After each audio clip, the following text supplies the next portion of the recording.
एड़ी कबर वा जंजी तस्दीक थियल नाहे उन्हनि कबरुनि ॾे वञणु जाइज़ आहे या न वज़ाहत कंदा। एड़ी कबर जेका ख्वाब ते ठाहिजे, एड़ी कबर जेका कशफ ते ठाहिजे, अॻु में उन जो वजूद को बि कोन हुयो, उन कबर खे ड्राहिणु ज़रूरी आहे। उन ते जेको वेंदो वञी करे दुआ घुरंदो उन जी ज़ाल खे तलाक पइजी। शरीयत जो मसइलो मूं किताब लिखियो आहे, उहो किताब पढ़। जंहिं माण्हू कबर ठाही आहे उन जी घरवारी उन ते हराम उथे वेहे थो त हराम थो करे। ऐं मखदूम मोहम्मद हाशिम ठटवी जी फतवा वा पाण फरमाए थो त अहिड़ो माण्हू काफ़िर थी वियो, मुस्लमान न रहंदो। कबर ख्वाब ते न ठाहिबी आहे, कूड़े कशफ ते न ठाहिबी आहे। कबर उहा वा जंहिं जॻह ते पाण को मुस्लमान भाउ पूरे अची करे दफ़न कयो पक हुजे, भई आम मुस्लमाननि दफ़न कयो हुजे पक हुजे, ख्वाब ते कबर न ठहंदी, अहिड़ी ते वञणु हराम। अस्सलामु अलैकुम रहमतुल्लाहि व बरकातुहू। ग्रुप जा अज़ीज़ दोस्त भाइरो, छा हाल आहे? अल्लाह ताला खां दुआ है त अल्लाह ताला असांखे तव्हांखे ऐं सॼी मुस्लमान उम्मत खे दुनिया या आख़िरत जूं कामयाबियूं अता फ़रमाए।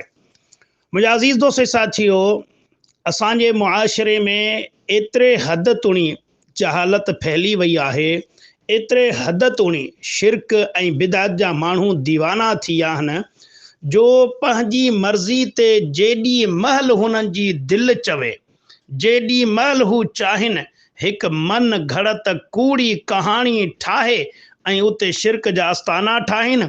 जॾहिं चाहिनि को कूड़ो ख़्वाब ॿुधाए माण्हुनि खे ऐं उते वञी हू क़बर ठाहिनि, आस्थाना ठाहिनि। इहा शइ अॼु असांजे मुआशरे में तमामु घणी थी वई आहे। खोड़ सारियूं क़बरूं आहिनि असांजे ई इलाइक़नि जे आस पास में, जिन्हनि जे बारे में असांजा वॾड़ा चवंदा इते का बि क़बर कान हुई, पर इहो बाद में इते कंहिं अची डंडे ठोक हवाल ॿुधाए माण्हुनि खे बेवकूफ़ बनाए उते क़बर ठाहे, उन ते पड़ विझी, उते मट रखी ऐं उते बुहारी छंडकार ॾेई ऐं उहो आस्थानो ठाहे छॾियो, तिजारत जो बुनियाद विझी छॾियूं। इहो हिकिड़ो उन्हनि जो कारखानो आहे। बातिल ते हराम पैसा कमाइण जो इन्हनि जो हिकिड़ो धंधो, हिकिड़ो इहो कारखानो आहे। पर अफ़सोस असांजे बारे में माण्हुनि खे एॾो त बदज़न कयो वियो आहे जो असां इन्हनि ॻाल्हियुनि जे बारे में पिटे पिटे पिटे उमिरि गुज़ारे छॾीसीं, पर तॾहिं बि माण्हू मञण लाइ तयारु न आहिनि। ख़्वाबनि ते ऐं डंडे ठोक ॻाल्हियुनि ते क़बरूं ठाहे, उन ते मज़ारूं ठाहे, उन ते कुबा ठाहे, किरोड़े रुपया ख़र्च करे ऐं उते पे था दुआऊं घुरनि ऐं उते ज़ियारतूं कनि।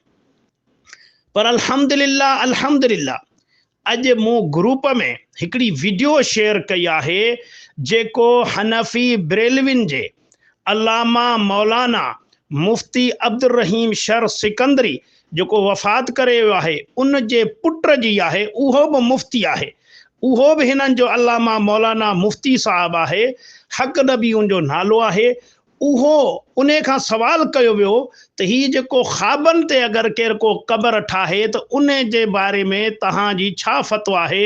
हू चए थो त अगरि कंहिं ख़्वाब जे ज़रिए या ही कशफ यानी जेके डंडे ठोक ॻाल्हियूं आहिनि इन ते का क़बर ठाही वञे त उन क़बर खे ड्राहणु लाज़िम आहे, उन क़बर खे ड्राहे पट करणु खपे। ऐं जेको इहो क़बर ठाहे थो या उन जी ज़ारत ते के जेके माण्हू वञनि था, उन्हनि जे घर वारनि खे तलाक अची वई, तलाक अची वई, उन्हनि जूं घर वारियूं उन्हनि ते हराम थी वयूं। छो?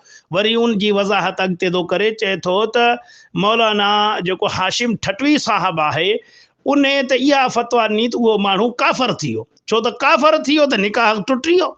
घरवारी वीचारी उहो मुसलमान मुड़ुस जो अहिड़ी क़बर ठाहे या क़बरनि ते वञे त उहो काफ़िर थी वियो, निकाह टुटी वियो आहे। अल्लाहु अकबर।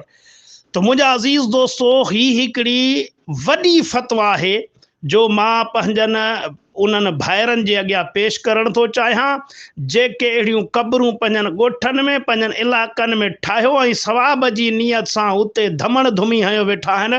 उन्हनि दोस्तनि खे मां ॿुधाइणु थो चाहियां त जे असां चवंदासीं त तव्हां का त कुहाड़ा खणण लाइ तयारु आहियो, हक़ सच खे मञण लाइ तयारु न आहियो, मोह जेको आहे धूड़ में हणण लाइ तयारु आहियो, पर असांजी ॻाल्हि ॿुधण लाइ तयारु न आहियो।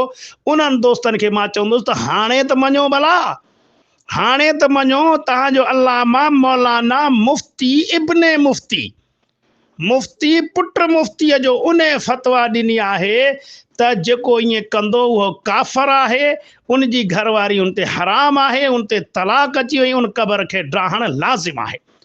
हाणे मां अहिड़नि पंहिंजनि सिंधी मोचारनि भाइरनि खे जेके पंहिंजे ॻोठ जा चङा हुजनि, मोचारा हुजनि, ताक़त रखनि था, उन्हनि खे मां गुज़ारिश कंदुसि, अपील कंदुसि त तव्हांजे ओड़े पाड़े में अगरि अहिड़ी का क़बर ठहियल आहे ऐं तव्हां उहा क़बर नथा ड्राहियो, तव्हां ताक़त बि रखो था, पर सिर्फ़ु कंहिं सियासी मफ़ाद जे करे, कंहिं मिटी माइटी जे करे, कंहिं दुनियावी मफ़ाद जे करे तव्हां उनखे नथा ड्राहियो, हक़ सच नथा चओ, त क़यामत जे ॾिहाड़े तव्हां बि इन कम में शामिल आहियो ऐं तव्हांखे बि हिसाब ॾियणो पवंदो।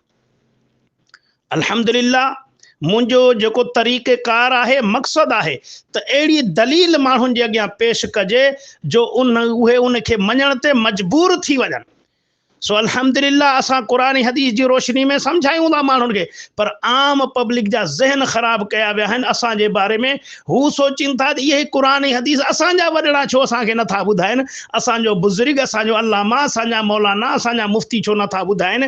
इहे क़बरूं असांजे ओड़े पाड़े में ठहियूं पियूं आहिनि त असांजे शहर जा मौलवी मुफ्ती, असांजे ॻोठ जा मौलवी मुफ्ती, असांजी बिरादरी जा मौलवी मुफ्ती, उहे छो नथा ॻाल्हाइनि। पोइ जॾहिं सिर्फ़ु असां था ॻाल्हायूं त उन्हनि खे खार थी चढ़े, पोइ हू असां ते फ़तवाऊं हणण लाइ तयारु आहिनि। पर असां चवंदासीं इहे ॻोठ वारा तव्हांखे न ॿुधाईंदा, तव्हांजे शहर वारा न ॿुधाईंदा, छो त इन्हनि वीचारनि खे ख़बर आहे जे हक़ सच चवंदा त इन्हनि जूं कुकड़, इन्हनि जा मच्छियूं, इन्हनि जूं सेयूं, इन्हनि जा हलवा, इन्हनि जूं बिरयानियूं, इहे शरबतूं इन्हनि जा बंदि थी वेंदा। इहे सिर्फ़ु पेट जा पुॼारी आहिनि, पेट जे ख़ातिर तव्हांखे हक़ सच नथा ॿुधाइनि। पर अल्हम्दुलिल्लाह असांजी ज़िंदगी जो मक़सदु इहो आहे त पंहिंजनि सिंधी अबोज भाइरनि तुणी हक़ सच पहुचाइणु।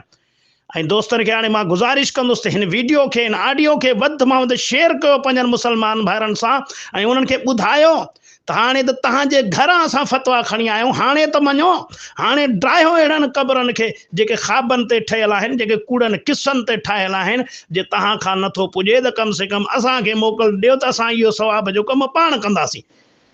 पर तव्हां फितनात न कयो, फसाद त न कयो, हक़ सच खे तस्लीम त कयो। अल्लाह ताला खां दुआ आहे त अल्लाह ताला मुंहिंजे मुसलमान भाइरनि खे, सिंधी भाइरनि खे अल्लाह साईं हिदायत ॾे ऐं असां सभिनीनि सिंधी भाइरनि खे कुफुर, शिरक, बिदअत, तक़लीद खां महफ़ूज़ फरमाए ऐं ख़ालिस क़ुरान सुन्नत खे पढ़णु, सम्झणु, उन ते अमल करणु, उनखे पूरी दुनिया जे इंसाननि ताईं पहुचाइण जी तौफ़ीक़ अता फरमाए। आमीन या रब्बल आलमीन। अस्सलामु अलैकुम व रहमतुल्लाहि व बरकातहू।